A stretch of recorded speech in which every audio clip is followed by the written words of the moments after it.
दोस्तों नमस्कार। मध्य प्रदेश का अतिथि शिक्षक ऐसी बारिश में धरना प्रदर्शन कर रहा है और आपको बता देते हैं मध्य प्रदेश की सरकार सुनने को तैयार नहीं है। बात मध्य प्रदेश के अतिथि शिक्षकों की है।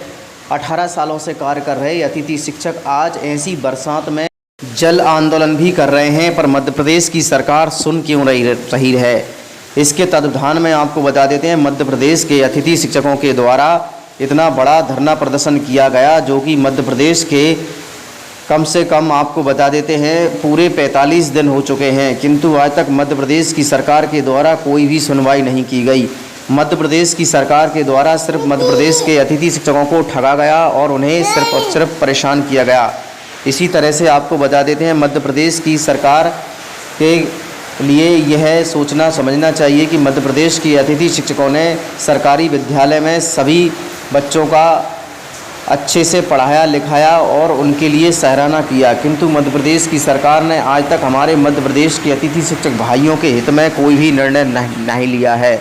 ऐसी स्थिति में मध्य प्रदेश की सरकार को सोचना और समझना चाहिए, क्योंकि मध्य प्रदेश के जब सरकारी स्कूलों में कोई शिक्षक नहीं थे तब मध्य प्रदेश के अतिथि शिक्षकों के द्वारा ही पढ़वाया गया था और इन्होंने बहुत अच्छे से पढ़ाया था। और माननीय पूर्व मुख्यमंत्री श्री शिवराज सिंह चौहान ने 2 सितंबर 2023 को बखूबी कहा था कि मैं अतिथि शिक्षकों का योगदान कभी भुला नहीं सकता, और जब आप अतिथि शिक्षकों का योगदान भुला नहीं सकते तो फिर मध्य प्रदेश के अतिथि शिक्षकों का भविष्य सुरक्षित करिए। आज मध्य प्रदेश का अतिथि शिक्षक और मजदूर संघ अतिथि शिक्षकों के हित में खड़ा हुआ है।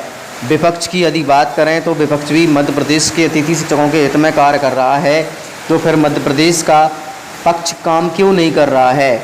जब वोट मांगने की बात होती है तो हमारे घर गलियों और चरणों में आ जाते हो, और जैसे ही वोट लेकर जीत जाते हो तो नज़र नहीं आते हो। इस तरह से मध्य प्रदेश के रायसेन जिले के जिला अध्यक्ष ने कहा है कि मध्य प्रदेश की सरकार जल्द से जल्द मध्य प्रदेश के अतिथि शिक्षकों के हित में निर्णय ले। वहीं मध्य प्रदेश के स्कूल शिक्षा विभाग द्वारा शिल्पा गुप्ता द्वारा यह कहा गया था कि वर्ष 2024-25 में शीघ्र आदेश आएगा, और आपको बता देते हैं आदेश भी आ चुका है। और आदेश को हमने इस बार बहुत ध्यानपूर्वक आपको समझाने का प्रयास किया है। आइए आदेश की प्रति को भी जान लेते हैं।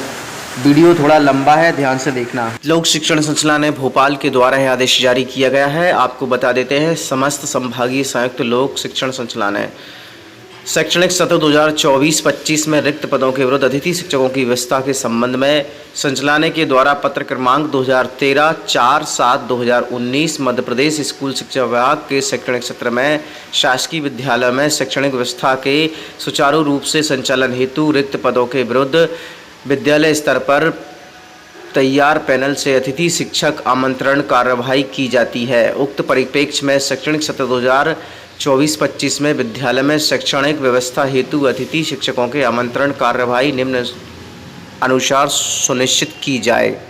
नंबर 1, अतिथि शिक्षक आमंत्रण हेतु शैक्षणिक सत्र 2024-25 में जिन रिक्तियों के विरुद्ध विद्यालय में शैक्षणिक व्यवस्था हेतु अतिथि शिक्षकों को आमंत्रित किया जाना है, ऐसी रिक्तियों पर स्तर पर GFMS पोर्टल पर प्रदर्शित किया जाएगा।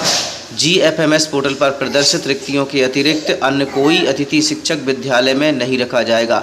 पॉइंट नंबर 2, अतिथि शिक्षक आमंत्रण हेतु की जाने वाली कार्रवाई निम्न तरह से की जाएगी। 2.1 शैक्षणिक सत्र 2024-25 में अतिथि शिक्षक आमंत्रण हेतु GMS पोर्टल पर रिक्तियों के अनुसार शिक्षकों को रखा जाएगा। 2.2 की बात करते हैं। संदर्भ पे कणिका 3.12 उल्लेखित के अनुसार श्रेणी में आने वाले अतिथि शिक्षकों को नहीं रखा जाना है। आपको बता देते हैं जिनका 30% से कम रिजल्ट बना है उन अतिथि शिक्षकों को अब उस विद्यालय में नहीं रखेंगे।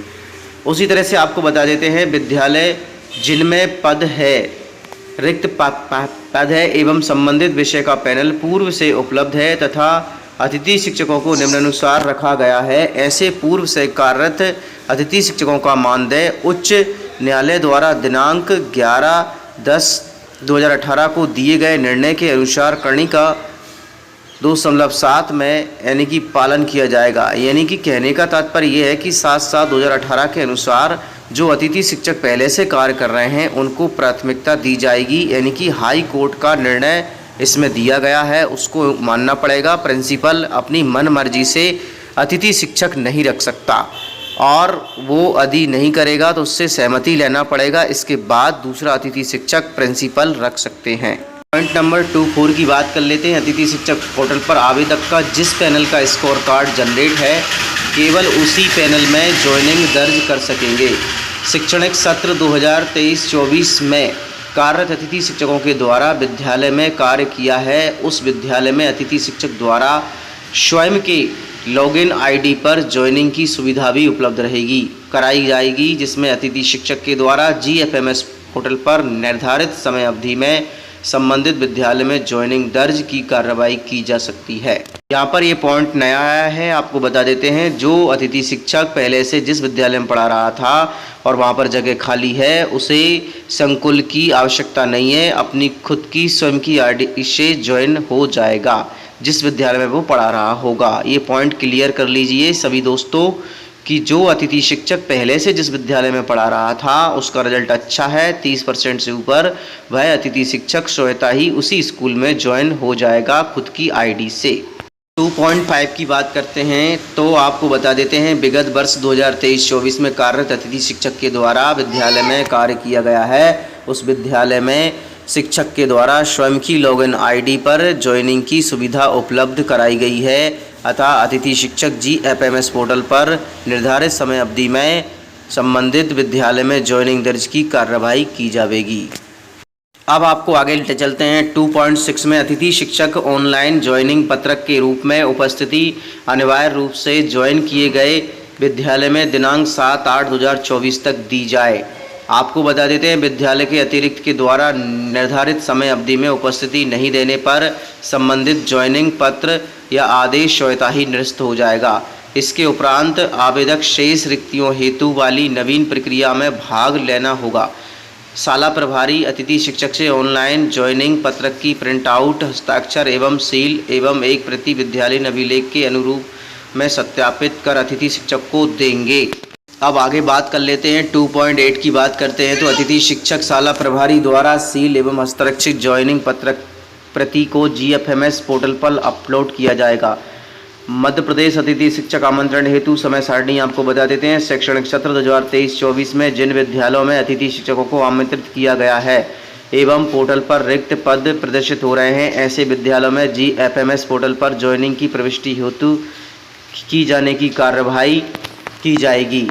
गतिविधियां और समय अवधि। अतिथि शिक्षक आमंत्रण हेतु 30/7/2024 से आपके आवेदन स्वीकार किए जाएंगे, यानी कि GFMS पोर्टल पर जो रिक्तियां हैं आपके पास वो 30/7/2024 से दिखेंगी।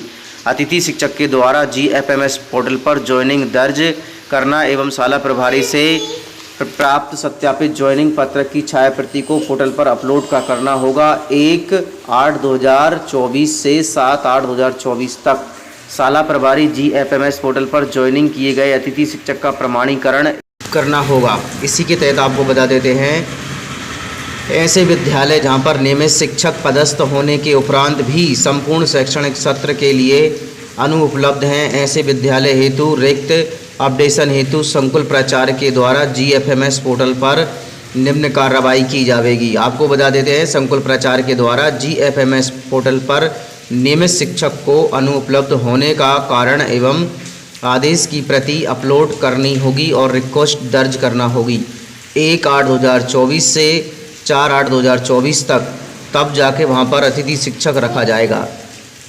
संकुल प्रचार के द्वारा प्रेषित की गई रिक्वेस्ट का परीक्षण उपरांत संचालनालय स्तर से अनुमोदन की कार्रवाई की जाएगी 5/8/2024 से 6/8/2024 तक, और इस तरह से अतिथि शिक्षकों के पोर्टल पर ज्वाइनिंग दर्ज कराना होगा।